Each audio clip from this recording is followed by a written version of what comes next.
The Jurassic period, a lost world of immense scale, is often defined by its fearsome predators.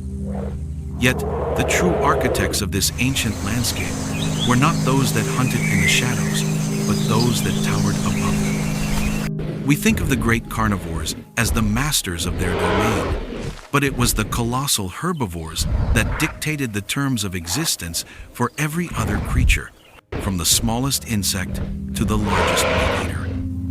Their sheer mass and insatiable appetites shaped the very fabric of the environment, creating a unique and dynamic world unlike any we see today. The story of the Jurassic Forest is not a story of what lived there, but a story of what was built there, and no creature was more central to that construction than Brachiosaurus. Now, let's open the fossil record and resurrect the story of this Jurassic titan. When we consider the titanosaurs of the Cretaceous, we see creatures built for a world of low-lying, flowering plants. But the Jurassic was a different time, a different world, and Brachiosaurus was a different kind of giant altogether. Its defining feature, an absurdly long neck, wasn't just a physical marvel. It was a tool, an evolutionary key to an untapped resource. Unlike other sauropods of its time, Brachiosaurus didn't graze from the ground or sweep its neck from side to side to forage. Its anatomy suggests a more deliberate, vertical feeding strategy. The high-set nostrils atop its head and the unique, almost giraffe-like posture indicate that it was a high browser, feeding primarily on the tough, fibrous leaves of conifers and cycads that dominated the upper canopy. We can look at its teeth, a series of simple, peg-like structures designed for stripping foliage rather than grinding it. This tells us it was not a meticulous chewer, but a voracious harvester. The sheer volume of plant matter required to fuel a creature weighing up to 50 tons is staggering. It's estimated that a single Brachiosaurus could consume over a ton of vegetation a day. This immense appetite wasn't a random act of grazing. It was a force of nature, an engine of ecological change. As it moved, it pruned the forest, opening up clearings, creating pathways, and dispersing seeds in its wake. In a landscape dominated by dense conifer stands, the Brachiosaurus was a walking, living, and breathing bulldozer, a landscaper of unparalleled power. We see a creature that was not just living in its world, but actively creating it. The very structure of the Jurassic Forest, with its layered canopies and open clearings, was likely a direct result of the feeding habits of these giants. Their long necks allowed them to access a world of food that was completely inaccessible to their smaller, ground-dwelling contemporaries.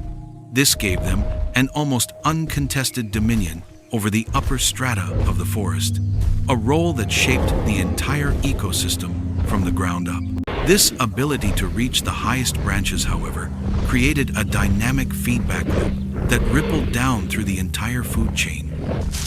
Brachiosaurus didn't just eat the forest. Its feeding created new ecological niches for other creatures. By opening up the dense conifer stands, it allowed more sunlight to reach the forest floor.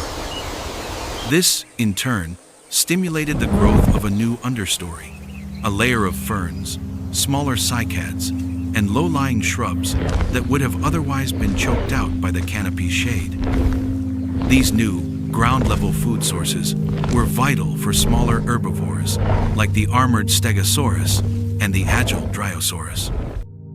We are seeing a prime example of a keystone species at work, a creature whose influence on its environment is disproportionately large relative to its population size. Its very presence was a gravitational pull on the ecosystem. The immense weight and slow, deliberate gait of Brachiosaurus left deep, unmistakable tracks in the soft, ancient mud. These fossilized trackways, preserved across continents, are not just a record of its passage, but a testament to its role as an ecological engineer. In some locations, we find series of deep tracks that crisscross over time, suggesting established migration routes, a kind of ancient highway system carved by the giants themselves. As they moved, these pathways would have been trampled and compacted, becoming clearings that other animals could use to navigate the dense forest. This wasn't a conscious decision, of course, but the inevitable consequence of a body of such immense scale. The relationship between Brachiosaurus and its smaller contemporaries wasn't always passive. While the Titan's head was far above the threat level of ground predators, its sheer bulk provided a kind of moving sanctuary for smaller animals. We can imagine scenes where a herd of Brachiosaurus would move through the forest, followed by a retinue of smaller herbivores, perhaps seeking the protection of their massive guardians. The very presence of a herd would have been a deterrent to most predators. A young Allosaurus, for example, would be more likely to target an isolated herbivore than to risk a confrontation with a group of titans. But the most fascinating dynamic was the one that existed between the great sauropods and the forest itself. Brachiosaurus was a product of its environment, but it was also a shaper of it. The constant pruning of the upper canopy would have kept the tallest trees from completely dominating, creating a more stratified and biodiverse forest. It's a paradox. The most destructive creature in the forest, in terms of sheer biomass consumption, was also its greatest preserver of diversity. This act of consumption prevented any single plant species from becoming too dominant, ensuring a variety of food sources for the rest of the ecosystem. It's a humbling lesson from the fossil record. The creatures we often view as simple, lumbering machines were in fact integral to the complex tapestry of life that surrounded them. The sheer scale of a Brachiosaurus also played a crucial role in the water cycle. Their massive bodies, constantly on the move, created depressions in the ground that would fill with water during the wet seasons, becoming temporary watering holes for other creatures. Their immense droppings would have served as a powerful fertilizer, enriching the soil and further promoting the growth of new plant life. When we analyze the paleoecology of the late Jurassic, we can see how every aspect of this creature's life, from its feeding to its movement, was a part of an intricate, interconnected web of life. The story of Brachiosaurus is not just a tale of a giant animal, but a narrative of an entire world built and maintained by its very existence. The Titan was both a consumer and a creator, an animal that ate its world into a new shape. The ultimate fate of the Brachiosaurus and the world it helped shape is etched not in the stories we tell, but in the rocks themselves. We find their fossilized remains in what were once verdant floodplains, ancient riverbeds, and the remnants of colossal forests. These bones and the environments they were found in tell a story of an animal that thrived in a specific kind of world, one of lush vegetation and abundant water, a world it helped to sustain. The very fact that we find so many of their remains in these locations is a testament to how crucial they were to the landscape. They were a fixture, an unmovable part of the Jurassic tapestry. When we consider the transition from the late Jurassic to the early Cretaceous, we see a shift in the global climate. The tectonic plates continued their slow dance, changing ocean currents and weather patterns. The world became drier, more arid. The lush, conifer-dominated forests that Brachiosaurus depended on began to recede, replaced by vast, sprawling deserts and new kinds of vegetation that were better suited to the changing conditions. The kind of high-level browsing that defined Brachiosaurus's existence became less and less viable. In this changing world, different giants began to emerge, animals better adapted to the new ecological reality.